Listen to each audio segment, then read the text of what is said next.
Good morning friends. যদিও বাইরে বৃষ্টি হচ্ছে, আমরা সব এখানে বসে আছি, আমরা বৃষ্টির উপলব্ধি পাচ্ছি না, বৃষ্টির উপলব্ধি করতে পারছি না, কিন্তু কিছু মানুষ বৃষ্টির উপলব্ধি করছে বাইরে। যেমন সুজয় স্যার বললো আজকে সবাই মাংস খাচ্ছে, কেউ খাসির মাংস, কেউ মুরগির মাংস, আমরা এখানে কিছু না খেয়ে বসে আছি। বাট আজকে কেন বসে আছি বলুন তো? যাতে সারা জীবন ধরে খেতে পারি। আর যারা আজকে খাচ্ছে কালকে হয়তো পারবে না।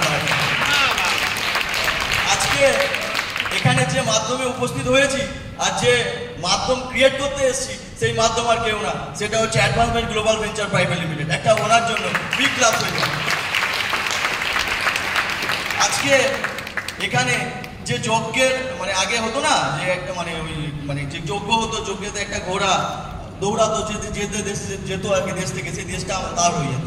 তো আমাদের এখানে সেই যে যজ্ঞের যে ঘোড়া আছে, সেই যজ্ঞের যে ঘোড়া, সে হচ্ছে আমাদের কাশীনাথ স্যার। তিনি বলেছেন যে আজকে স্টেট নয়, ন্যাশনাল নয়, ইন্টারন্যাশনাল লেভেলে উনি দৌড়াবেন, আর আমরা অ্যাডভান্সমেন্টের ছাপ সব দেশে রেখে যাব। ওনার জন্য বিগ ক্লাস হয়ে যায়। আজকে আমাদের যিনি এতক্ষণ প্ল্যান দেখালেন, যিনি আমাদের আর্নিংয়ের জায়গা দেখালেন, এরকমভাবে বারবার অনেকজনকে দেখান। আজকে এখানে অনেকজন আছে যারা লাখ লাখ টাকা ইনকাম করছে ওনার এই প্ল্যানে, আর ওনার জন্য আজকে অনেক লোক কোটিপতিও হয়েছে। সে আর কেউ না, আমাদের সুজয় স্যারের জন্য একটা বিগ ক্লাস হয়ে যায়। আজকে আমাদের যিনি হোস্ট করছে, মানে আমাদের যে দোস্ত, সেই হোস্টার, যে আজকে আমাদের কোম্পানির ব্র্যান্ড অ্যাম্বাসেডার বলি, কারণ আজকে উনি কিন্তু নর্থ ইস্টেও সেইভাবে মানে পতাকা তুলে দিয়েছে আর কি আমাদের অ্যাডভান্সমেন্টের নামে। সে আর কেউ না, আমাদের জয়নাল স্যারের জন্য বিগ ক্লাস হয়ে যায়। তো বেসিক্যালি বেশি কিছু বলবো না, জাস্ট 2 মিনিট টাইমও নেবো না, 1 মিনিট টাইম নেবো। সেটা হচ্ছে কি, জাস্ট কয়েকদিন আগে আমার একটা বন্ধু হসপিটালে ভর্তি ছিল, অ্যাক্সিডেন্ট করেছিল, দেখতে গেছিলাম। তো যখন দেখতে গেছিলাম দেখলাম ও আইসিইউ রুমে ভর্তি আছে, পাশাপাশি 2টো রুম আছে, 2টো রুমই দেখছিলাম।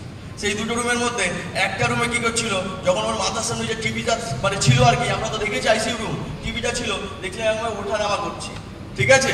আর তার পাশে আর একটা বন্ধুও ছিল তারই, সে কি করছে, আস্তে আস্তে করে দেখছি অল্প অল্প উঠছে, অল্প অল্প নামছে। দেন কিছুক্ষণের মধ্যে দেখলাম যে তার যে টিভিটা ছিল তার সামনে, যে পিছন মাথার সামনে, টিভিটাতে সোজা স্ট্রেট দাগ হয়ে গেল। সঙ্গে সঙ্গে ডাক্তাররা এলো, এসে দেখলেন, মানে দৌড়াদৌড়ি করলো, বললো হি ইজ নো মোর। আর আমার বন্ধুর পাশে এসে বললো সব ঠিক আছে। তো আলটিমেটলি তখন থেকে আমি বাড়ি আসার সময় ভাবছিলাম এটা কি হলো ব্যাপারটা। আলটিমেটলি সত্যি আমাদের জীবনটাও এরকম, যারা ওই আপ অ্যান্ড ডাউন করছে তারা কিন্তু বেঁচেই আছে, আর যারা মোটামুটি বাড়িতে শুয়ে আছে আর চাকরি পেলে মাসে মাসে মাইনে পাচ্ছে, তাদের লাইফটা কিন্তু সোজা হয়ে গেছে। তো আমরা ওরকম আপ অ্যান্ড ডাউন করবো আর জীবনে লাখ লাখ টাকা ইনকাম করবো, কারণ আমি এখানে 10 মাস কাজ করছি, মোটামুটি 7 লাখ টাকা ইনকাম করেছি। তো আপনারাও আসুন, আপনারাও করতে পারবেন। এই বলে আমি আমার ছোট্ট বক্তব্য শেষ করি।